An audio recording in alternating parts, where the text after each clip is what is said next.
Thank you very much. And we'll continue looking a bit from present to future, and how can we use potential of emerging economic models to improve quality of our lives, together with Eva Perčič. She's co-founder of Polygon and Slovenia co-working platform. Yeah. Thank you. Thank you. Thank you, everyone, for joining us, and thank you, European Liberal Forum, for funding the conference. My wish for the conference, and that's why we started everything, is not just to look at the situation or to look at the past, but most importantly, really innovate. Because I think this discussion is mostly just on the field in academics talks about it, politics talks about it, or the old unions talks about it. But there is no real innovation. And I think that the real innovation has to come from the creative sector. That's my opinion. That's why I'm happy, because tomorrow Bianca with Gaia will have a workshop with totally different approach. So I think we are not in the position just to, to talk this or to discuss the fragmented pieces. We have to see the big picture. So I'm actually many times talking how we work in Polygon. But tonight, like today, I will talk about why we do this work. And it's about the value of open co-working platform. That's the title I made, but you'll see. Yeah, of course, we talk about these problems. Yeah, I don't think we just have an unemployment problem. We have problems in every level of society. We also have ecological problems, which are totally linked with what's going on with the economy and so on.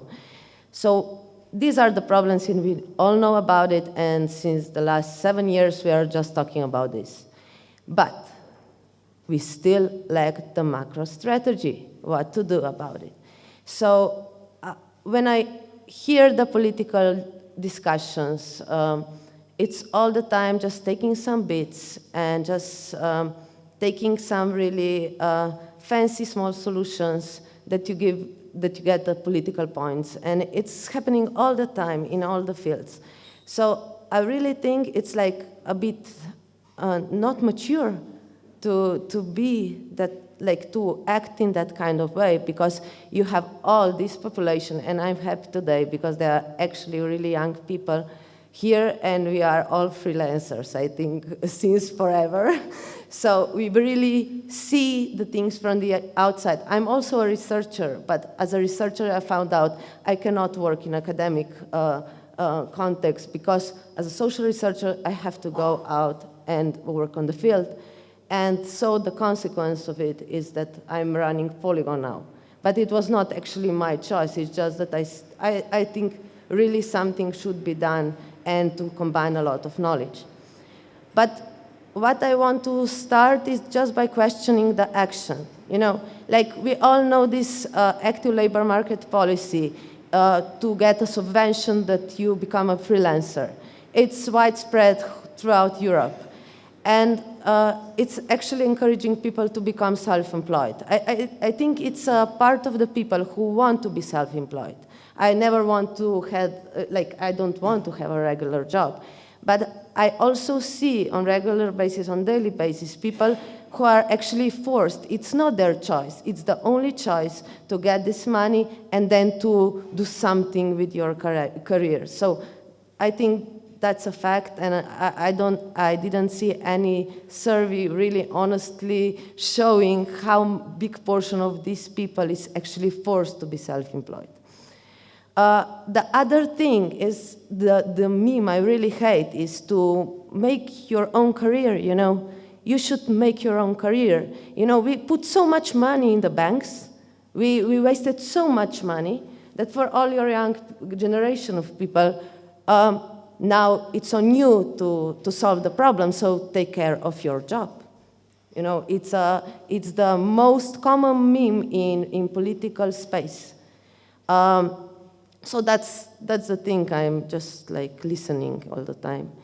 And the third thing is that also politicians take the stand to evaluate which professions are valuable and which professions are not valuable. That's really interesting point, you know, because I'm questioning from what are the facts behind when you make these judgments. So I'm actually having all these dilemmas, and I think like we mostly share probably these dilemmas. First dilemma is, if I have to make my own career, should I choose something I'm advised? Should I be an engineer? But like, it's not smart to go and study psychology because like, we don't need so many psychologists, but still I'm very interested in psychology, and I think I would be really good psychologist and really bad engineer, but maybe it's good that I go, like, what should I choose? You know, that's the first thing, you know. I have to make my own career, but still, like, politicians suggest that some professions are better than the other. And the second thing I'm thinking are, you know, are these projections, like what's really needed in the market, do they reflect current demand? Like, they are, like, do they, politicians, when they suggest what we should focus, do they have any, you know, solid data behind? Or is that like just to reflect current demand on the market? Like, if we just reflect this current demand on the market, it's the problem that, like, if we don't have a big strategy for 20 years, what's the thing? You know, I can go study something, and in 30 years it will be useless, maybe. So when you say something like this, that maybe engineers are needed, you have to prove that you know that in 50 years we will still need them. Like, well, I have many dilemmas. I will just point two, yeah, or three. It's also, you know, yeah, well, this is the last point, and it's connected to the other one. I want to say just this one also. And I think that's the biggest problem. I was thinking, like, you know, I was thinking the comments in the media today, they should close FDV, they should close Filofax, like all these social humanities faculties in Slovenia, because all these people are not doing anything, you know, they are just babbling, they are like, we need engineers and so on. But I'm still thinking, you know, I have my job, and my partner is an engineer, yeah? But the price of my hour, even though I'm employed, like I have a work and everything, my hour is lower than his, you know? And I think the reason is the political discourse. And that's not fair, because we work hard and we both have an added value. And I think that's a problem, and that's the effect most of the politicians don't think about, you know? I also think the lady who cleans the space for us here, she is also valuable, you know?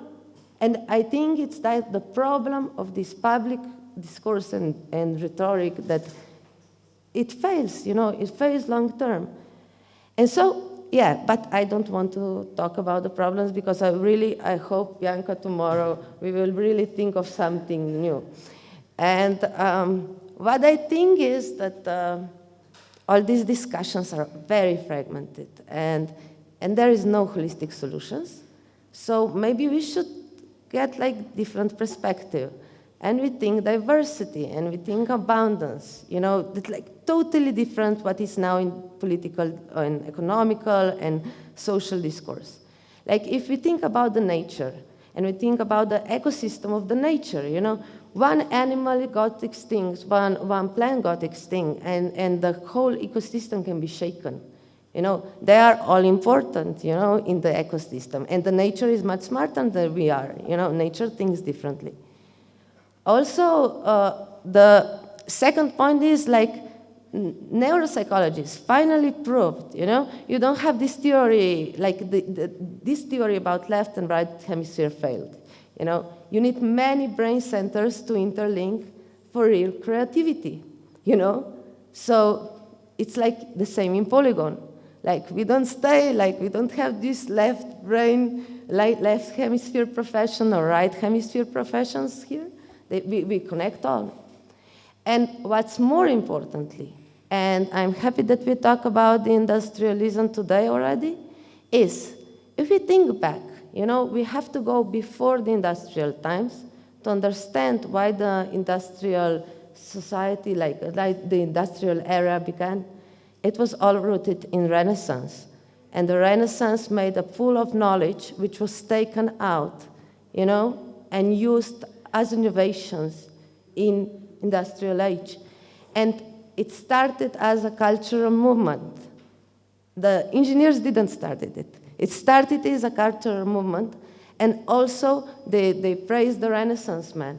And the Renaissance man was like, I don't know why they didn't praise the woman, but anyway, it's the thing that they were trying to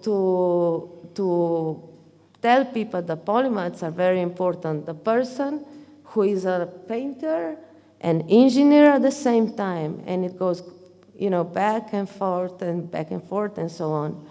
So and also what very interesting thing is that, like, also in the Renaissance, they combined the mind and intuition. They didn't, you know, they combined it. They said, like, oh, you use the mind, but you have to also use the intuition. Something which is totally forbidden in today's discourse, you know. And so what I try to imagine, at least, that in Polygon we try to make and to build polymatic communities.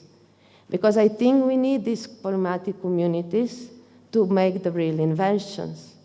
And I don't distinguish between nations who is more innovative or who is less. I think that some nations had more resources before. And because they had more resources before and more access, they could make these research and development processes further and faster. And I don't really distinguish. So I think that's the point why we do Polygon, because we want to make innovation on every field, not on just this employment issue. We will do this tomorrow, but yeah, that's all from me. Thank you.